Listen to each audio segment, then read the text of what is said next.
Hola, buenos días. Desde la Universidad del Norte nos sentimos muy complacidos de contar con su participación en este webinar que hemos preparado especialmente para ustedes y en convenio con Confaguajira, quien es nuestro aliado en la ciudad de Riohacha. Vivimos momentos complejos y de alta incertidumbre. Sin embargo, estamos convencidos que es momento de aportar y compartir conocimiento y experiencias que contribuyan en su desarrollo profesional y personal. Mi nombre es Viviana Parra, soy coordinadora de posgrados de la Dirección de Especializaciones de la Universidad del Norte y en el día de hoy nos acompaña el ingeniero Jaime Giraldo Alfonso, quien desarrollará el webinar Seguridad y Salud en el Trabajo frente a la pandemia. Antes de dar inicio al webinar, quiero presentarles a nuestro conferencista invitado. Tiene un MBA en Sistemas Integrados de Gestión de la Calidad, Seguridad y Medio Ambiente de la Universidad de Viña del Mar, Chile. Especialista en análisis y gestión ambiental y especialista en seguridad y salud en el trabajo de la Universidad del Norte. Ingeniero químico de la Universidad del Atlántico. Experto en temas ambientales, de seguridad industrial y seguridad y salud en el trabajo. Sólida experiencia en diseño, implementación y gerenciamiento de sistemas de gestión. Durante el desarrollo del webinar podrán realizar preguntas vía chat a las preguntas que les surjan, las cuales serán respondidas por nuestro conferencista al finalizar su intervención. Antes de dar inicio a este webinar, antes de darle la palabra a nuestro conferencista, les comento que este webinar es una iniciativa de las especializaciones en seguridad y salud en el trabajo y gerencia de la calidad y auditoría en salud, las cuales ofrecemos en la ciudad de Riohacha en convenio con Confaguajira. Damos la bienvenida al ingeniero Jaime Giraldo para iniciar este webinar. Bienvenido, Jaime. Buenos días a todos. El tema nuestro para el día de hoy es la seguridad y salud en el trabajo de la pandemia. Es una conferencia que vamos a desarrollar buscando herramientas para dar respuesta a los lineamientos que establece la Organización Internacional del Trabajo. La Organización Internacional del Trabajo, en su reunión para América Latina, estableció un marco de políticas que son estos cuatro elementos fundamentales: estimular la economía y el empleo, apoyar a las empresas, el empleo y los ingresos, proteger a los trabajadores en el lugar de trabajo. Este tercer punto es donde nosotros nos vamos a centrar en esta conferencia: proteger a los trabajadores en el lugar de trabajo y buscar soluciones mediante el diálogo social para promover el respeto de los derechos laborales y estimular la actividad económica. Este cuarto punto es también muy importante por todo lo que viene sucediendo. O sea, la pandemia ha generado una crisis económica, una crisis sanitaria por el riesgo biológico que representa en el mundo del trabajo. Pero también hemos visto a través de estos meses, largos meses que hemos estado en aislamiento, cómo se han producido discriminaciones en los trabajadores de la salud. En el ámbito laboral es posible que no los veamos en los noticieros, pero también se pueden producir esas discriminaciones, ese irrespeto de los derechos laborales. Entonces, nosotros centramos nuestra atención en esto, en estos dos últimos puntos: proteger a los trabajadores en el lugar del trabajo a través de los sistemas de gestión de seguridad y salud en el trabajo, y buscar soluciones mediante el diálogo social para promover el respeto de los derechos laborales. Son muchas las medidas que se han implementado. Comenzamos con los lavados de manos, ¿verdad? El aislamiento. En Colombia y en todo el mundo se estableció el trabajo a distancia o el teletrabajo, y eso ha generado otros riesgos adicionales, otros riesgos que se han unido, que son invisibles y que tienen unas consecuencias en la salud mental de los trabajadores y del mundo en general, como es el aislamiento, la depresión por el aislamiento, el estrés por sobrecarga de trabajo. Si nosotros miramos una mujer que esté trabajando en su oficina, tenía una rutina de trabajo, hoy en día por el cierre de los colegios, está en la casa con los niños, está con una sobrecarga laboral porque además de atender los menesteres domésticos, tiene que atender el trabajo, tiene que ser de profesora, y eso está produciendo unos problemas de salud mental. El trabajador, cuando sale de su empresa, de su casa hacia su trabajo, va con unos miedos de contagio. O sea, se le aumenta el estrés. Ese estrés tiene un impacto importante en los riesgos en el trabajo. Entonces, hemos generado unos riesgos adicionales con esta pandemia, riesgos invisibles con consecuencias visibles que pueden ser graves o fatales. La campaña global de la Organización Internacional del Trabajo, la OIT, en su conferencia virtual en el mes de abril, lanzó esta campaña: Detengamos la pandemia, la seguridad y salud del trabajo puede salvar vidas. Ahí nos preguntamos, ¿qué podemos hacer nosotros? ¿Cómo podemos nosotros, dentro de la empresa, generar esas campañas para nosotros salvar vidas? La seguridad y salud en el trabajo nos da unas herramientas importantes, porque Colombia, como participante de este convenio, como miembro de la Organización Internacional del Trabajo, todas esas políticas que ha sacado la Organización Internacional del Trabajo están inmersas en nuestra legislación. El acuerdo 155, 187, etcétera, todos esos acuerdos se han convertido en leyes, en decretos, en resoluciones en nuestro país. Tanto es así que llegamos a tener un sistema de gestión regulado, legalizado. Hay uno que es el voluntario a través de la 45.001. Pero hay otro que es obligatorio, que está a través del decreto 1072, que ya hemos venido trabajando. Además, dentro de esta conferencia se habló de una lista de comprobación para prevención y mitigación del COVID-19. Una lista de comprobación que tiene 30 preguntas y 5 módulos. El módulo 1 tiene política, planificación y organización, 11 preguntas. 11 preguntas para ver si nosotros estamos bien preparados dentro de las organizaciones para prevenir la contaminación, amortiguar esos efectos de problemas de salud mental que se pueden estar generando en las empresas y atender aquellos casos sospechosos o confirmados del COVID. El segundo punto es la evaluación del riesgo, gestión y comunicación. Tiene 7 preguntas. El tercer módulo es prevención y medidas de mitigación con 9 preguntas. Y hay 3 preguntas para el quinto módulo con disposiciones para casos sospechosos o confirmados del COVID-19. El quinto módulo es abierto porque esto no da respuesta única a todos los inconvenientes que se pueden estar presentando. De hecho, todavía la medicina está buscando soluciones. O sea, esto es evolutivo y nosotros tenemos que irnos acomodando a las situaciones que se vayan presentando. Como les dije que esta conferencia está relacionada con esas medidas de prevención y mitigación de la pandemia, entonces nos vamos a lo que nosotros tenemos en nuestra legislación, que es el sistema de gestión a través del Decreto Único Reglamentario del Sector Trabajo, Decreto 1072 del 2015. Él está estructurado de esta manera. En el libro 2, parte 2, título 4 y capítulo 6 está el sistema de gestión en seguridad y salud en el trabajo, obligatorio como les decía, y luego siguen otras disposiciones. Nosotros nos centramos en el capítulo 6, sistemas de gestión de seguridad y salud en el trabajo. El sistema de gestión de seguridad y salud en el trabajo tiene esta distribución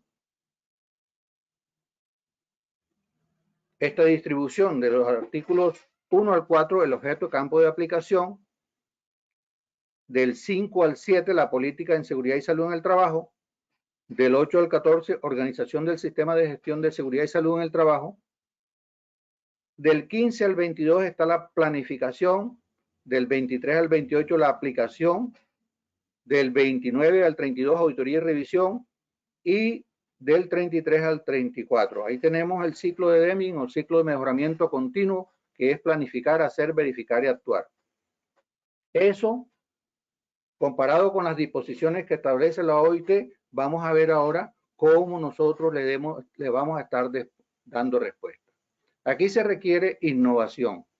Aquí se refiere a que nosotros acomodemos lo que tenemos para darle una respuesta satisfactoria a todo ese cuestionamiento, a toda esta crisis sanitaria por el riesgo biológico que ha generado el COVID-19. Vamos a tomar el primer módulo, que es planificación y organización, y qué tenemos nosotros en nuestro sistema de gestión. El artículo 2.2.4.6.5 habla de política de seguridad y salud en el trabajo. Recuerden que las empresas están para producir bienes y servicios. Nosotros trabajamos para también incentivar y motivar esa productividad en las organizaciones. La seguridad y salud en el trabajo no es ajena a esa productividad, pero también está orientada a la protección del trabajador. Entonces, esta política de seguridad y salud en el trabajo ya muchas empresas las tienen. No vamos a decir que el 100%, pero muchas, un alto porcentaje tiene su política de seguridad y salud en el trabajo. ¿Es estática esa política? No, es dinámica. ¿Hay cambios? Sí, hay cambios. Y de hecho, el sistema de gestión en seguridad y salud en el trabajo tiene un procedimiento para cambios. Entonces, esta política tenemos que adaptarla, a la situación que tenemos del COVID-19. ¿En qué se compromete la empresa para poder prevenir la contaminación? Se compromete en tener todas las condiciones de trabajo seguras, higiénicas. Sí, eso debe decir la política. Debe decir la política el compromiso de los trabajadores para cumplir esas disposiciones. O sea que nuestra política de seguridad y salud en el trabajo, que debe estar escrita, que debe ser parte de las políticas de gestión, que debe estar al alcance de todos los centros de trabajo y comunicada al comité paritario o vigía de seguridad y salud en el trabajo según sea el tamaño de la empresa, debe tener los lineamientos para prevención y control del COVID-19 en los lugares de trabajo. O sea que ahí nosotros tenemos que arrancar para ver cómo vamos a manejar eso, para saber que es un compromiso de la organización. El artículo 2.2.4.6.25 nos habla de prevención, preparación y respuesta ante emergencia. Perdón. Dice que el empleador o contratante debe implementar y mantener las disposiciones necesarias en materia de prevención, preparación y respuesta ante emergencia, con cobertura a todos los centros de trabajo y todos los trabajadores, contratistas, subcontratistas, proveedores, visitantes. O sea, tenemos un plan de contingencia, un plan de preparación y respuesta ante emergencia en las empresas. Bien, la estructura de un plan de prevención y respuesta ante emergencia es la identificación de las amenazas, cuál es la estructura para atenderla, cuáles son los recursos para atender esas emergencias, pero aquí estamos ante una emergencia de tipo sanitario. La gestión del cambio nos lleva a que este plan de emergencia, preparación y respuesta ante emergencia, esté orientado a esta pandemia. Es decir, ¿cómo voy a prevenir yo la contaminación en la organización? ¿Cómo voy a dar respuesta en caso de contaminación en la organización? ¿Con qué recursos dispongo para atender esa contaminación en la empresa, en los lugares de trabajo? ¿Verdad? Y cuáles son las medidas que voy a implementar para desinfección, por ejemplo. Entonces voy a tener un procedimiento operativo normalizado para atender las emergencias por contaminación. Ese sería nuestro plan de respuesta ante emergencia adaptado a la situación del COVID-19. Debemos tenerlo y debemos tener todos los recursos y debemos tener una estructura organizacional para atender esa emergencia. Porque en ese momento no nos pueden coger desprevenidos y decir, bueno, pero ¿quién va a atenderlo? ¿A quién vamos a llamar? ¿Cuál es el procedimiento para trasladar a esa persona sospechosa de COVID? ¿Cuál es el procedimiento para aislamiento? O sea, esos son nuestros nuestros procedimientos operativos normalizados o nuestros PON para el COVID-19. La política de planificación y organización, estamos hablando de prevención y preparación y respuesta ante emergencias. Entonces miren que un sistema de gestión que ya tenemos montado en las organizaciones se adapta para que cumpla con esta emergencia sanitaria. Comunicación. Recibir, documentar y responder adecuadamente a las comunicaciones internas y externas relativas a la seguridad y salud en el trabajo y disponer de canales que permitan recolectar inquietudes, ideas, aportes de los trabajadores, etc. Es decir, nosotros tenemos que tener un plan de comunicación. Comunicación para los directivos, comunicación para los trabajadores. A los trabajadores tenemos que estarles diciendo qué está pasando y cómo nosotros estamos respondiendo. Tenemos que generar ese compromiso en los trabajadores. Los trabajadores tienen que conocer la preocupación que tiene la organización por ellos y por mantener las condiciones de trabajo. O sea, tenemos que tener un plan de comunicación. No van a ser solamente las carteleras, no, tenemos que desarrollar un plan de comunicación. Recuerden que nuestra legislación nos habla de un programa de inducción y reinducción. Esa es una herramienta. Los trabajadores tienen el deber de conocer los riesgos y saber qué se está haciendo. Los directivos deben conocer cómo nos estamos preparando y deben apoyar ese tipo de preparación. Entonces tenemos que tener un plan de comunicación hacia los directivos de las organizaciones y hacia los trabajadores. Aquí tenemos el segundo módulo, nos habla de evaluación del riesgo, gestión y comunicación. Ya de comunicación lo dijimos, pero esta comunicación se orienta a los riesgos que estamos manejando. Identificación de peligro, evaluación y valoración de riesgo, el artículo 2.2.4.6.15.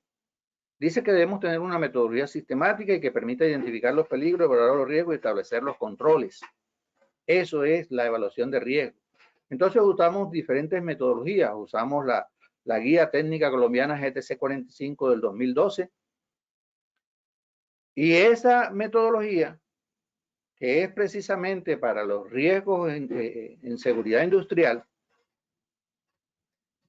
nos habla de que hacemos una identificación del peligro, ya está identificado para el COVID-19. Hacemos una evaluación del riesgo para saber si es prioritario, ya está evaluado, es prioritario. O sea, yo no necesito sumar, multiplicar ni restar para saber que el riesgo del COVID-19 es prioritario. Así como la legislación dice que aquellas sustancias cancerígenas que tengan las empresas, el riesgo es prioritario. No hay necesidad ni siquiera de hacer la evaluación. El riesgo es prioritario. Para el COVID-19 el riesgo es prioritario. Entonces, cualquier metodología que estén usando en las empresas, diferente a la GTC 45, a FINE y a otras metodologías, cualquiera de ellos, ya el riesgo es prioritario. Eso no es indiscutible. Pero ¿qué es importante de la identificación de peligros, evaluación y valoración de riesgo? Las medidas de control que yo establezco para prevenirlos, controlarlos, atenderlos. Esas medidas de control pueden ser administrativas, pueden ser técnicas, pueden ser de ingeniería, elementos de protección personal. Ahí van a estar los PON, ahí van a estar los protocolos de bioseguridad. Esas medidas. Medidas de ingeniería, hay muchas,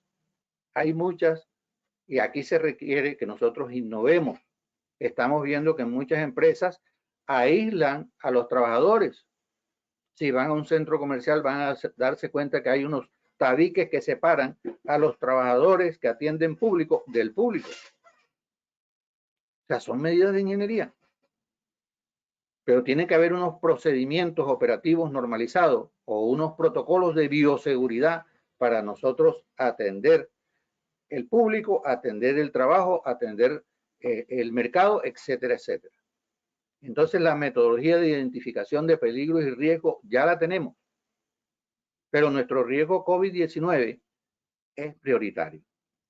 Es prioritario, definitivamente es prioritario. Y ahí hacemos una matriz para identificar el COVID o la matriz de identificación de peligro y riesgo Ya sabemos que es prioritario, ya sabemos que se transmite por gotas, por aerosoles.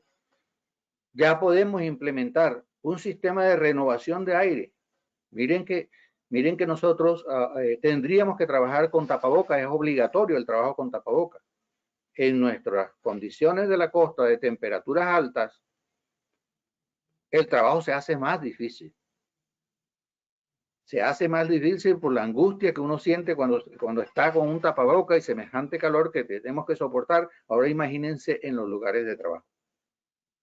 Si eso es saliendo a la calle, el temor de contaminación, el temor de transporte del trabajo a la casa, de la casa al trabajo, o sea, todo ese estrés que se genera por esta situación, tenemos que tenerlos en cuenta. O sea que está un riesgo sanitario, el del COVID-19, el de contaminación, y hay unos riesgos psicológicos, ¿verdad?, que deben ser tenidos en cuenta,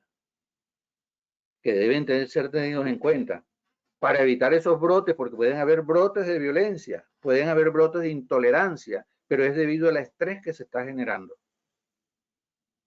Entonces tenemos que hacer esa evaluación, hacer esa matriz de riesgos y comunicar esos riesgos. Nuevamente me remito a esas obligaciones legales de inducción y reinducción antes de poner al trabajador frente a los riesgos de la organización. ¿Es un riesgo propio de la actividad económica? No, pero es un riesgo que está en el ambiente. Si eres trabajador de la salud, trabajas en una clínica, hospital, sí, pero si trabajas en una empresa metalmecánica no es un riesgo propio de la actividad económica, es un riesgo adquirido. O sea, no es un riesgo puro, es un riesgo adquirido. Entonces tenemos que establecer esa evaluación del riesgo, la gestión y la comunicación, pero debemos saber que es prioritario. O sea, cualquier metodología que vaya a utilizar es prioritario. Porque nosotros utilizamos metodologías para evaluar los riesgos y saber si son prioritarios o no, y establecer, si son prioritarios, establecer inmediatamente unas medidas bien agresivas que nos controlen esos riesgos. Aquí es prioritario. Entonces tenemos que establecer esas medidas de prevención y control. Y dentro de esas medidas de prevención y control están el control en la fuente. ¿Cuál sería el control en la fuente? Si sabemos que las personas están contaminadas, esa es una fuente de contaminación. ¿Cómo la vamos a aislar?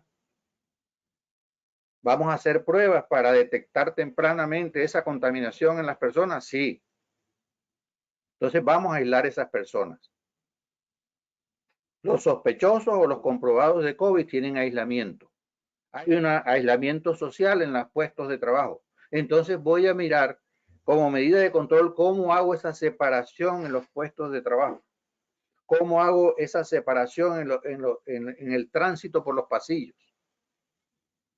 O sea, aquí tenemos que innovar. Los libros no nos van a decir cómo se va a hacer eso. Nosotros tenemos que innovar en las medidas de prevención y control. Entonces, controlen la fuente, controlen el medio, controlen los trabajadores, los elementos de protección personal que le vamos a dar a la gente.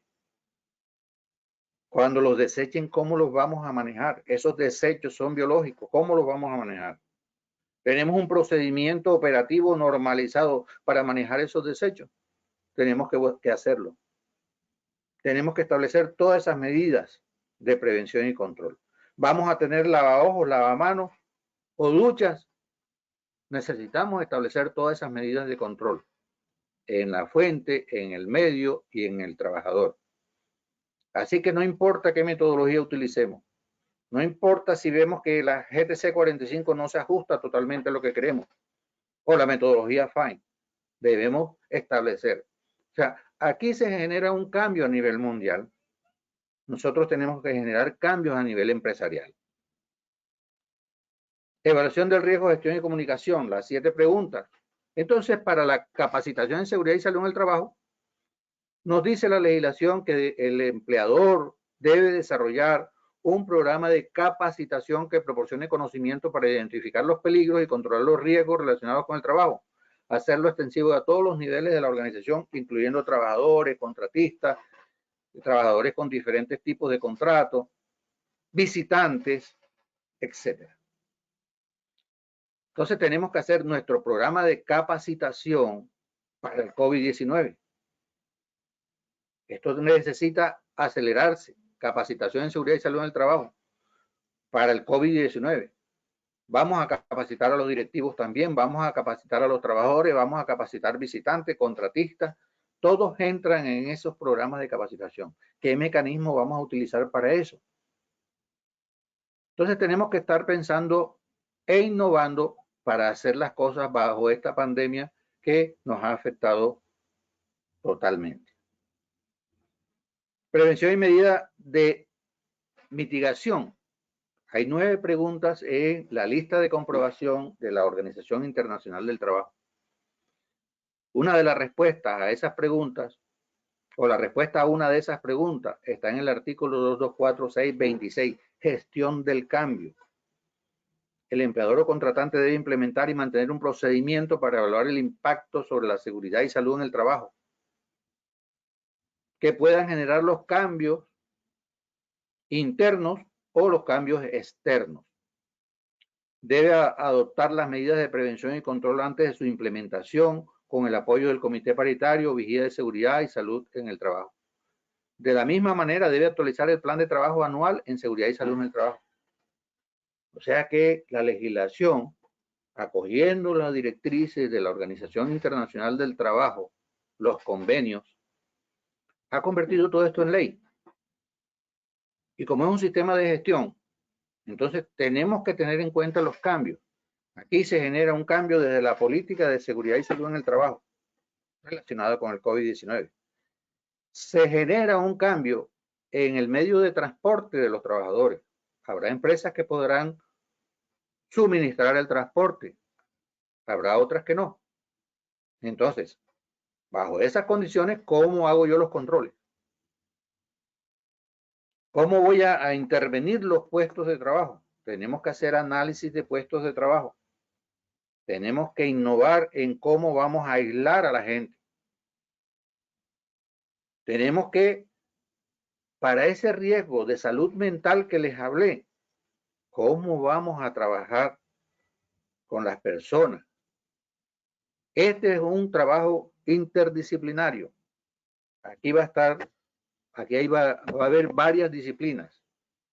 El médico, el ingeniero, el psicólogo. Porque tenemos el higienista, porque es que tenemos varios riesgos aquí. Como les decía al principio, son riesgos adoptados. ¿Qué tiene que ver una empresa metalmecánica con un riesgo biológico? No lo veíamos, no está en nuestra matriz de riesgos, no está.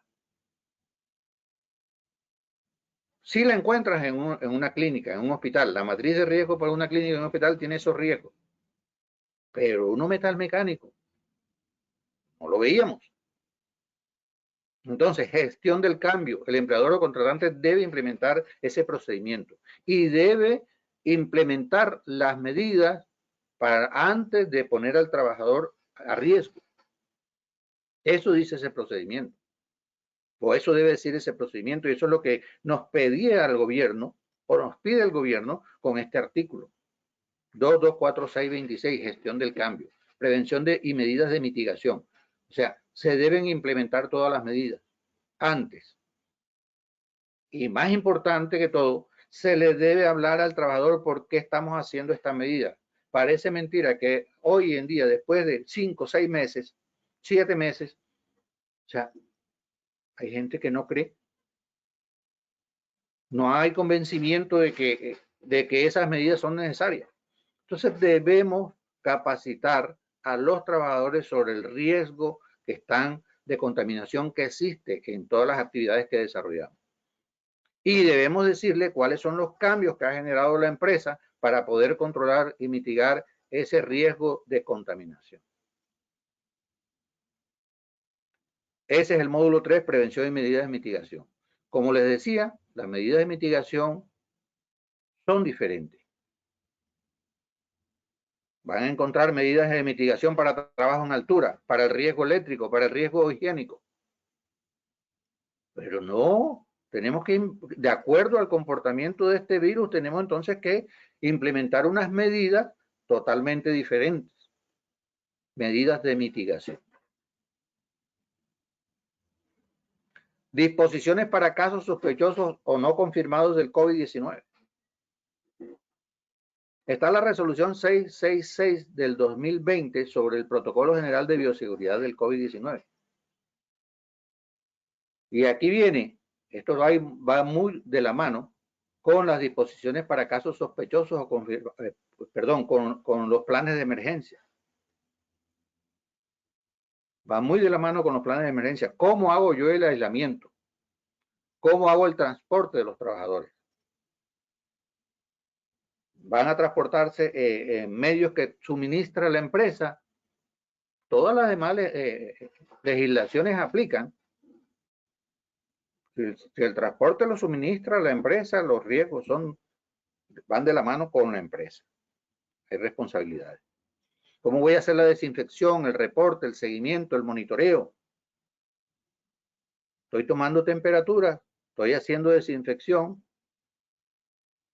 O sea, estoy haciendo ventilación en los lugares de trabajo. Pero los cambios de aire, la renovación de aire en los puestos de trabajo es importante y ahora es mucho más importante. Pero tengo que hacer una desinfección también. Si no estoy esparciendo el virus, ¿hacia dónde tengo que sacar el aire? ¿De dónde estoy tomando el aire? O sea, desinfección, cambio de renovación de aire en los lugares de trabajo.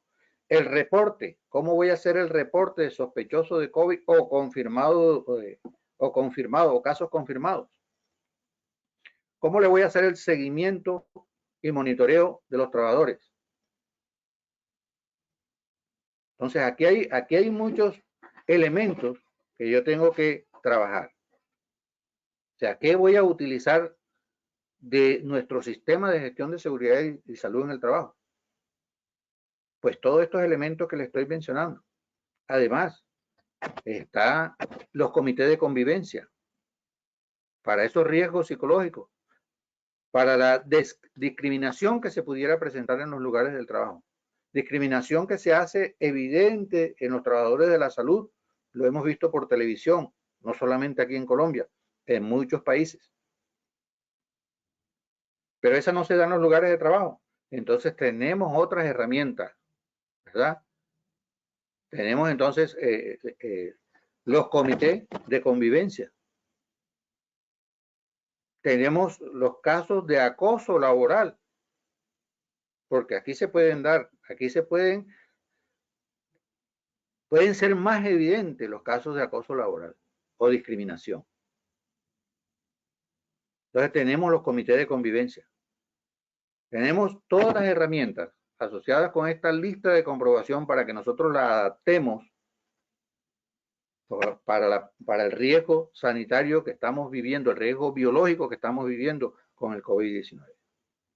Resolución 666 del 2020, Protocolo General de Bioseguridad del COVID-19. Y hay protocolos para diferentes tipos de empresas, pero este nos sirve para eso. Entonces, la seguridad y salud en el trabajo puede salvar vidas. Esa es la campaña de la Organización Internacional del Trabajo. Los sistemas de gestión de seguridad y salud en el trabajo pueden salvar vidas. Las competencias de los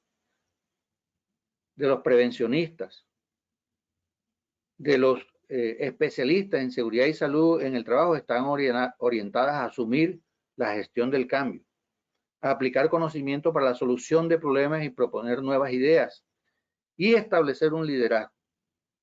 Les decía en un principio que las empresas necesitan producir. Nosotros trabajamos para las empresas. El trabajo que nosotros hacemos de seguridad y salud en el trabajo está orientado a esa productividad y a la protección de los trabajadores, por supuesto. Entonces, esas competencias de asumir gestión del cambio, aplicar conocimiento, proponer nuevas ideas y liderazgo son requisitos indispensables para que el salubrista ocupacional pueda desarrollar dentro de las empresas esa actividad y llevarlo a la mejora continua a su sistema de gestión de seguridad y salud en el trabajo. sea, nosotros no podemos quedarnos quietos. Nosotros tenemos que innovar todas estas medidas. Siempre nos hemos preguntado por qué la seguridad y salud en el trabajo o el salubrista ocupacional debe depender de la alta dirección. ¿Por qué será? Porque es que necesitamos que este sistema se mueva. Hoy en día tenemos esa gran ayuda que es nuestra legislación, el Reglamento Único del Sector Trabajo del 1072 del 2015, que nos habla de la responsabilidad del empleador. Nos habla de la responsabilidad del empleador y ahí dice que debe suministrar los elementos de protección de personal, que debe establecer una política, que debe generar los cambios, que debe suministrar condiciones adecuadas de seguridad y salud para los trabajadores. O sea, ahí está lo que nosotros tenemos que trabajar para generar esta mejora continua en las empresas y en los sistemas, a través de los sistemas de gestión y seguridad y salud en el trabajo. Tenemos estas fuentes de información. Frente a la pandemia, garantizar la seguridad y salud en el trabajo. Esto es de la Organización Internacional del Trabajo en el año 2020. En abril, prevención y mitigación del COVID-19 en el trabajo, lista de comprobación. Ahí encuentran ustedes la lista de comprobación que pueden aplicar en las empresas. Y basado en esa lista, que es lo que yo he hecho, he escogido el sistema de gestión de seguridad y salud en el trabajo y lo he orientado a los requisitos de esta lista de comprobación. La pueden bajar de ahí, la pueden aplicar en las empresas y pueden modificar. Seguridad y salud en el trabajo frente a la pandemia, mesa virtual de diálogo de la OIT en América Latina. Esta es la mesa virtual que les estaba hablando. Ahí están los 4 pilares fundamentales de la OIT y está la campaña de divulgación, la seguridad y salud en el trabajo frente a la pandemia. Podemos salvar vidas. Y está el Ministerio del Trabajo con el decreto 1072 del 2015, decreto único reglamentario del sector del trabajo, que nos dice qué debe contener nuestro sistema de gestión de seguridad y salud en el trabajo para nosotros implementarlos en la empresa. A estas alturas, se esperaría que todas las empresas tengan su sistema de gestión de seguridad y salud en el trabajo. Pero en la realidad no es así. Las demás avanzadas ya lo tienen y todavía hay empresarios que piensan que no es necesario. El liderazgo que mencionaba en la diapositiva anterior está relacionado con el trabajo que debe desarrollar el salubrista ocupacional para establecer el sistema de gestión de seguridad y salud en el trabajo como algo bien importante en la organización. Pero debe venderlo como esa herramienta que ayuda a la productividad. Esta pandemia, este impacto en el mundo del trabajo que ha generado el COVID-19, nos da esa oportunidad de impulsar los sistemas de gestión de seguridad y salud en el trabajo. Nosotros sabemos la importancia de eso, pero tenemos que convencer a nuestros dirigentes, a nuestros empresarios, de por qué es tan importante el sistema de gestión de seguridad y salud en el trabajo para el desarrollo de la empresa, para la continuidad de la empresa, para el control de los riesgos. Y hablando de continuidad de la empresa, o sea, nosotros tenemos que ir posesionando la seguridad y salud en el trabajo dentro de la organización para que se vea como un elemento de la continuidad de los procesos productivos. Muchas gracias, esa es mi intervención y espero las preguntas que ustedes tengan para ver si está a mi alcance contestarlas.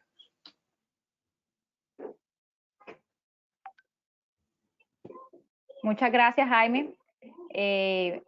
Agradecemos a nuestro conferencista invitado pues por lo provechoso que ha resultado esta temática en este espacio y pues vamos a dar inicio a la sesión de preguntas. Vamos para ver acá, revisar si algún asistente ha elaborado alguna pregunta, si no, démosle 2 minutos. Por aquí veo que un asistente hizo una pregunta, Carlos José Céspedes Orozco. Dice participación de las ARL en la COVID-19. No sé si quiera de Muy bien, pronto. sí. Sí, adelante. La hizo La muy general. legislación antes de esta pandemia ya le establecía unas responsabilidades a las ARL. Con esta pandemia intensificó esas responsabilidades.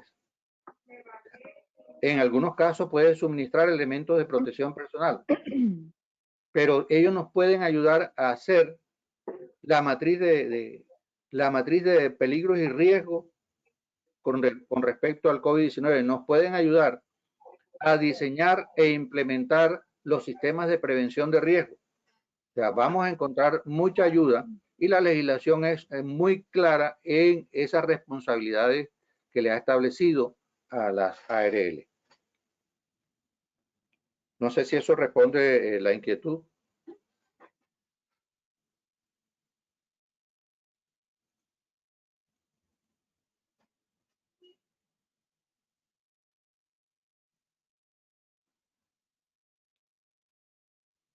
¿Hay alguna otra pregunta?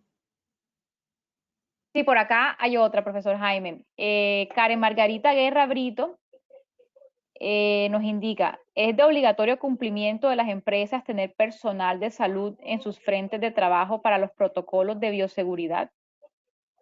No, no. Ese no es una obligación legal. Ese no es una obligación legal.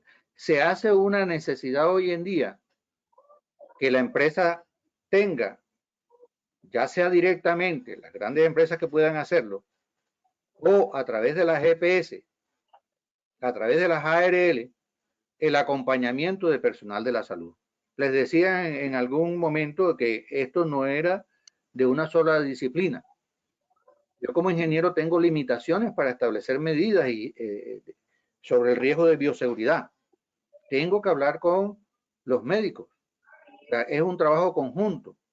Tengo que hablar con los psicólogos. Es un trabajo conjunto. Y esas ayudas las puedo conseguir a través de la ARL, a través de la EPS, ¿verdad? Entonces, no es un requisito legal que tengan a un personal de la salud. Sobre todo empresas o trabajos que no son del área de la salud, ¿verdad? Me estoy refiriendo a esas. Pero es una necesidad. Ahí entra el liderazgo, ahí entra la importancia que nuestro sistema de gestión en seguridad y salud en el trabajo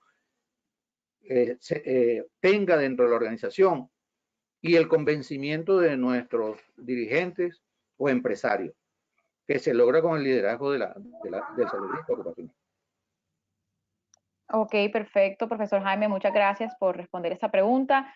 Por acá estoy viendo en el módulo de preguntas y no ningún otro asistente ha realizado más preguntas, entonces voy a proceder. Pero por acá llegó otra pregunta. Yaritzi Cortés Mindiola, ¿cuántas pruebas de COVID le pueden realizar a un trabajador infectado con dicho virus? Lamentablemente me estás haciendo una pregunta que no es para mí. Para médicos, para un médico. Yo no tengo esa competencia para decirte nada de médico. O sea, por eso hablaba de un grupo interdisciplinario. El médico, si estuviera conmigo, tomaría el micrófono y te diría cuántas pudieran ser. Pero yo no tengo esa competencia para dar esa información.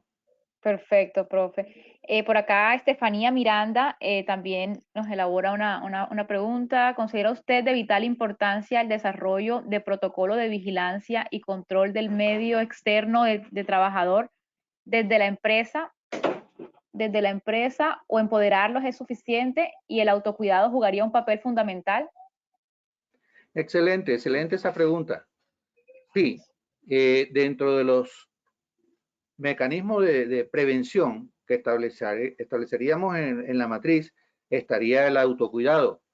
Y aquí vamos a retomar un concepto que se venía manejando desde hace mucho tiempo en la seguridad y salud en el trabajo, y es la seguridad y salud en el trabajo hacia el hogar. O sea, empresas lo pueden hacer.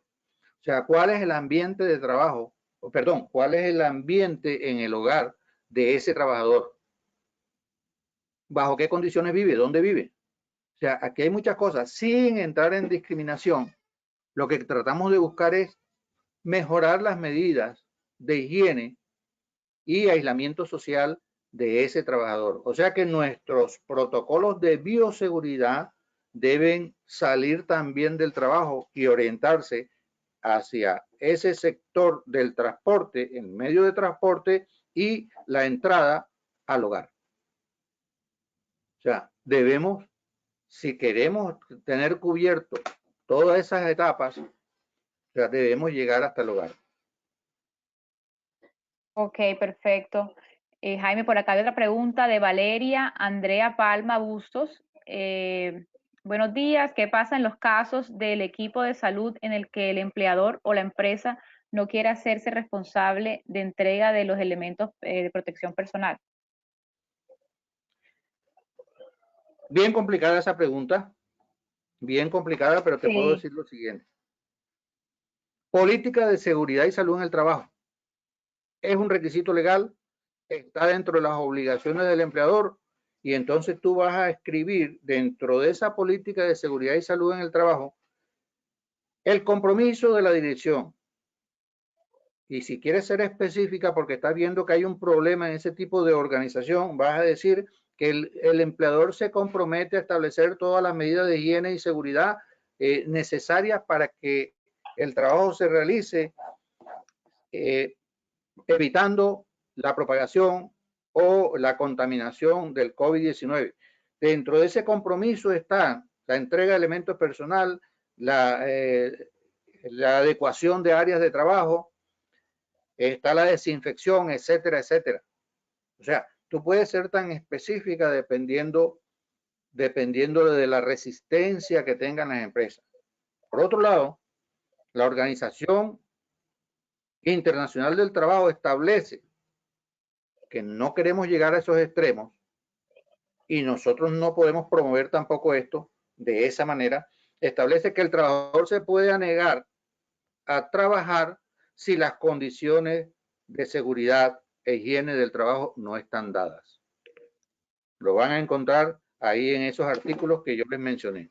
O sea, yo tengo el derecho como ser humano, como trabajador, a no exponerme a riesgos que no están controlados. Estoy claro en eso. O sea, yo no me pueden obligar a trabajar bajo unas condiciones que no han hecho aislamiento social, no han hecho desinfección en las áreas, no hay unas condiciones de ventilación adecuadas. Puedo negarme a hacer el trabajo porque el riesgo es inminente, el peligro es inminente. Correcto, Jaime. Así es. Otra pregunta por acá de Harry Samir Márquez. ¿El plan de emergencia para el manejo del COVID debe estar inmerso en el plan de emergencia actual o toca crear uno nuevo específicamente para eventos de salud pública? Mira, Harry, la verdad, si tú lo puedes poner dentro del plan de emergencia general, pero se puede perder. Se puede perder, quiero decir que la gente para poder ponerlo en práctica tendría que leer, mirar qué es lo que... Tenemos que hacer algo que sea impactante y que sea de respuesta inmediata ahora. O sea, no podemos irnos a ese plan y colocarlo por allá. Si lo quieres, lo puedes hacer, pero tienes que sacarlo y capacitar a la gente sobre ese plan. Sobre ese plan. ¿Cuál es la estructura que tú tienes para atender las emergencias? ¿Emergencias cuáles? No vamos a hablar de emergencias de incendio o de explosión, no vamos a hablar de derrumbe, no vamos a hablar de inundaciones, etcétera. Vamos a hablar de emergencias frente a la pandemia. ¿Qué emergencias se te pueden presentar? Se te puede presentar la contaminación de todo el grupo. Entonces, o la contaminación de un trabajador. ¿Cómo vas a atender eso? ¿Quiénes lo van a atender? ¿Qué recursos hay para atenderlo? Ese es tu plan de emergencia para esta pandemia. O sea, tienes que divulgarlo, tienes que hacerlo real, efectivo. O sea, no son unas instrucciones básicas puestas por allá por algún procedimiento del operativo normalizado del plan de emergencia. es un procedimiento operativo normalizado para el COVID-19, porque ya la amenaza está determinada, el riesgo está determinado, las medidas de control están determinadas. El gobierno te establece cómo vas a transportar, quién va a transportar. En caso de muerte, ¿qué se va a hacer? O sea, es tu plan de emergencia para el COVID-19. Te recomiendo que lo hagas independiente y lo pongas a la luz pública, lo muestres a los directivos de la organización y se le instruya a los trabajadores de cuál es tu plan de emergencia para el COVID-19. Ok. Vamos a dar aquí, bueno, las últimas dos preguntas, porque bueno, hay muchas, pero no podemos, pues por el tiempo, alargarnos más. Viviana Pereira Lozada coloca su inquietud es: en el sector transporte, ¿podemos considerar el COVID como un riesgo profesional por el contacto directo y obligatorio con un grupo amplio poblacional? No sé si... No, no es un riesgo profesional, no es un riesgo laboral para el sector transporte. O sea, si estás pensando que tiene que estar en la lista de riesgos laborales para el sector transporte, no. Ese es un riesgo adquirido, no es un riesgo intrínseco de la operación de transporte. O sea, es un riesgo intrínseco para la operación para los trabajadores de la salud. Ellos sí, porque ellos están en contacto directo. El transportador no ha generado este riesgo, lo ha adquirido, es un riesgo adquirido. Entonces no lo vas a considerar como un riesgo profesional. Ok, perfecto. Y la pregunta de Rafael Duarte: ¿qué se debe hacer con un empleado con gripe o sospechoso en COVID, pero además trabaja a término fijo y su contrato está por vencer? Bueno, discriminación. No podemos hacerla. No podemos hacerla. O sea, la gripa no es el COVID-19. No me voy a meter en la parte médica porque no soy médico. Pero no podemos despedir a un trabajador o acelerar su cancelación de contrato, su término, porque tiene una gripa. ¿Será una gripa? Pero no, legalmente no podemos, por ninguna enfermedad relacionada, sacar al trabajador. Se llama discriminación. Así es. Y la última, bueno, porque bueno, han venido bastantes preguntas de los asistentes y no quiero dejarlos como si, con esas inquietudes. Aquí está María Jimena Vera García: si yo como salubrista realicé el protocolo de bioseguridad de la empresa y plasmé las obligaciones del empleador con respecto a los elementos de protección personal para el COVID y se niegan a entregar lo que está plasmado, ¿qué debo hacer? Ese es un problema que siempre se presenta, con el COVID o sin el COVID. Sí, así es. La legislación es muy clara en eso. El decreto 1072, responsabilidades del empleador. El empleador debe entregar los elementos de protección personal sin costo para el trabajador. Política de seguridad y salud en el trabajo. El empleador es responsable del cumplimiento de toda la legislación. Yo no quiero llegar a decirte qué debes hacer. O sea, trata de convencerlo porque es el liderazgo que tú debes desarrollar en la gestión que estás, en la gestión sobre seguridad y salud en el trabajo. Pero si ese empleador se niega, está incumpliendo la legislación. O sea, puede recibir demandas por parte del trabajador y va a perder. Va a perder si recibe una demanda por parte del trabajador. Lo mismo que el caso anterior, si le cancelan el contrato porque tiene gripa, va a demandar y va a perder la empresa. Los dos casos son claros, pero yo aquí no podría decirte, demanda al empleador, no puedes hacerlo. Así es. O sea, trata de convencerlo, trata de mostrarle que es responsabilidad de él. Muéstrale lo que dice el decreto 1072 sobre responsabilidades del empleador. Muéstrale lo que dice la política sobre que él es cumplidor de la legislación. Y De esa manera trata de convencerlo y trata de convencerlo también diciendo lo que representaría una demanda por incumplimiento de la legislación en seguridad y salud en el trabajo. Ok, y bueno, profe Jaime, la última, sí, para ya cerrar esta sesión de preguntas. ¿El reglamento de higiene y seguridad industrial también debe ser actualizado con lo relacionado al COVID-19 o solo la política de seguridad y salud en el trabajo? El reglamento de higiene y seguridad menciona unos riesgos prioritarios. Menciona unos riesgos prioritarios de la actividad económica. Lo pudieras actualizar, pero el impacto que va a tener es solamente de registro legal. Para mí es más importante la política y el protocolo de bioseguridad que tú vas a sacar con respecto a esa política. Recuerda que el reglamento de higiene y seguridad menciona riesgos prioritarios y uno de esos sería el COVID-19, ¿verdad? Pero es transitorio, pudiera ser transitorio si llegamos a, entre comillas, una normalidad. Y es un riesgo adquirido, no es un riesgo intrínseco de la empresa, si no es una empresa del sector salud.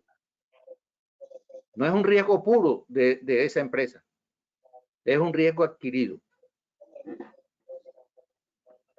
Así es, profe. Bueno, entonces aquí voy ya para darle cierre a la actividad.